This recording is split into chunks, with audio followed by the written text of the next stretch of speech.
Bab 97. Ujian Cinta. Pop Rain. Aku tak menyangka jika akan ada hari ini. Hari di mana aku tak berani mengangkat kepalaku karena terlalu malu. Dulu aku pikir hanya aku, Maya, Sean, Danu dan Tuhan yang tahu perihal aku menjual diri. Tapi nyatanya tak sesimpel itu.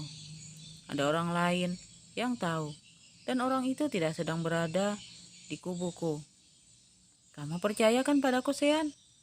Kau bilang hanya akan percaya semua yang kau keluarkan dari mulutku. Semua ini fitnah. Percayalah, aku mohon.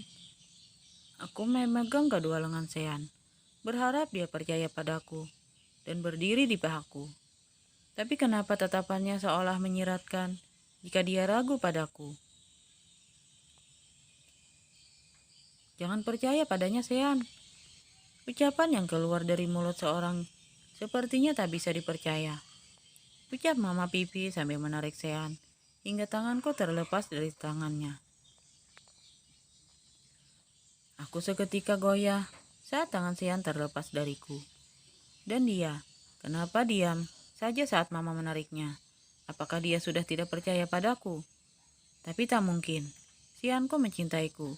Dia pasti lebih percaya padaku daripada semua orang di dunia ini.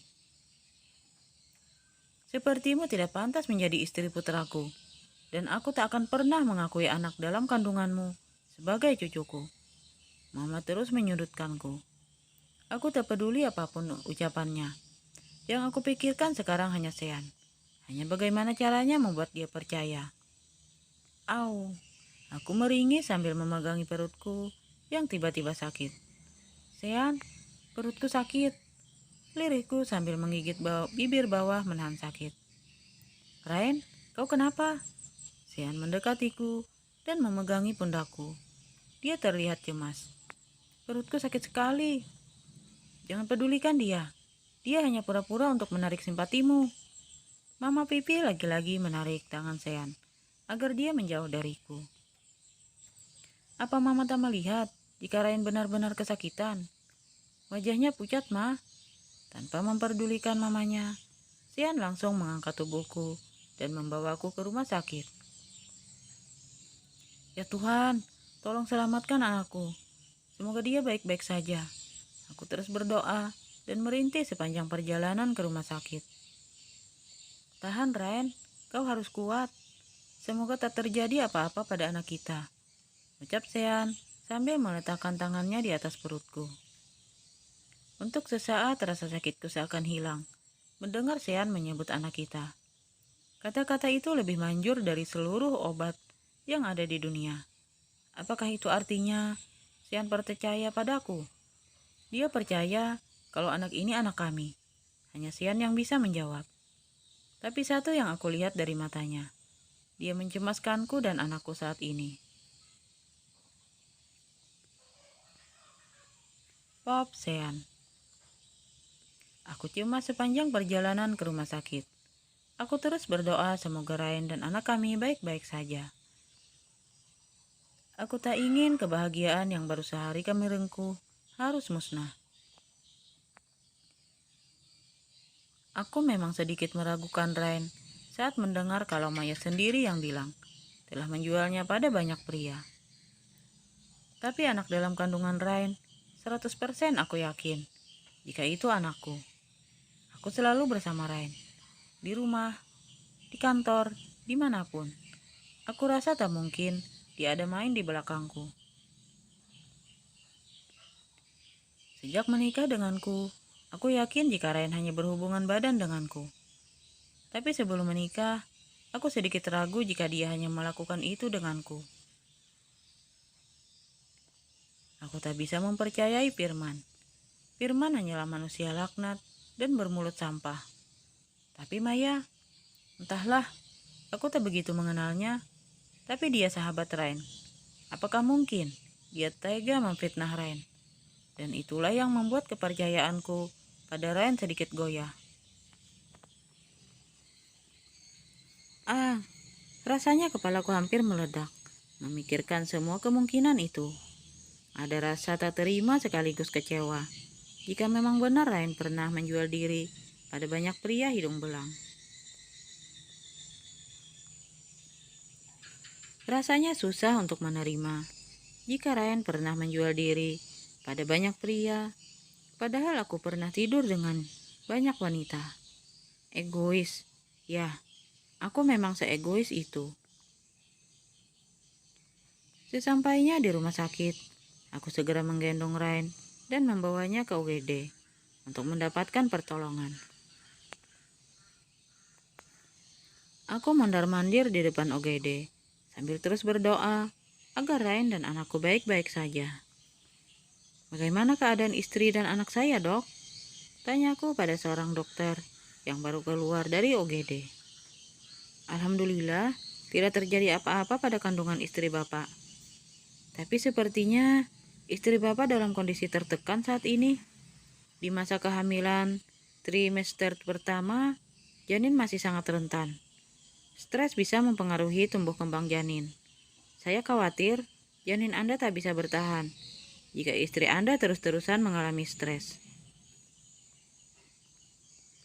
Setelah dokter menjelaskan panjang lebar, aku masuk untuk melihat Ryan. Aku melihatnya meringkuk di atas bunker. Sepertinya dia masih menangis. Dadaku terasa sangat sesak melihat kondisinya. Hidup kami bagai roller coaster. Akhir-akhir ini, setelah tragedi Ryan hampir dilecehkan, Tuhan memberi kami sedikit kebahagiaan dengan kabar Ryan hamil. Tapi sekarang, kami kembali mendapat cobaan. Sepertinya Tuhan sedang menguji cinta kami. "Beb," panggilku sambil membelai kepalanya. Ryan mendongak ke arahku dengan mata yang terlihat sipit karena bengkak terlalu banyak menangis. Dia menatapku tanpa bicara sepatah kata pun. Tapi dari tatapannya, aku tahu jika banyak yang ingin dia ucapkan padaku. Tapi aku tak peka untuk bisa tahu apa yang ada dalam hati dan pikirannya. "Jangan pikirkan apapun lagi. Stres bisa membahayakan janin dalam kandunganmu. Lupakan semuanya." "Aku tidak sedang amnesia. Apa mungkin aku bisa melupakan masalah sebesar ini?" ucap Ryan sambil mengubah posisinya menjadi duduk. Aku bingung bagaimana cara untuk menghiburnya. Aku sendiri kacau sekarang. "Apa kau percaya padaku, Sean?" Dia menatapku dengan penuh harap. "Ya," jawabku sambil tersenyum. Aku berkata seperti itu bukan karena aku 100% percaya, melainkan aku hanya ingin dia dan anakku baik-baik saja. "Kau berbohong, Sean." Ryan mengangkat ujung bibirnya. Sial, aku tak bisa menyembunyikan keraguanku. Ryan memang sangat pandai membaca ekspresi. "Bukannya aku tak percaya padamu, Ryan. Hanya saja aku tengah goyah sekarang. Aku bingung, Ryan. Apa kau juga meragukan anak dalam kandunganku?" "Tidak, aku yakin itu anakku," jawabku sambil mengelus perutnya. "Ryan, bisakah kau memberiku satu saja alasan? Alasan yang akan membuatku percaya 100% padamu. Bukankah cinta adalah alasannya? Kalau kau mencintaiku, kau pasti percaya padaku. Aku berani bersumpah, jika satu-satunya pria yang pernah tidur denganku hanya dirimu." "Tatap mataku, Sean, dan tanyakan pada hati kecilmu. Apa menurutmu aku sedang berbohong saat ini?" Ryan meletakkan telapak tangannya di dadaku. Aku melihat jelas kejujuran di matanya. Aku bisa melihat itu, walau aku kurang peka. Ya, Ryanku tak mungkin berbohong. Aku yang bodoh. Bodoh karena sempat meragukannya. "Maafkan aku, Ryan," ucapku sambil membawa kepalanya ke dalam dekapanku. Aku membelai rambutnya dan berkali-kali mencium puncak kepalanya. "Maaf karena sempat meragukanmu." Sekuat tenaga aku menahan air mata agar tak jatuh. Tapi nyatanya, pertahananku jebol. Air mataku mulai menetes. Persetan jika Rain atau siapapun menertawakan aku yang menangis. Aku memang lemah jika menyangkut Rain.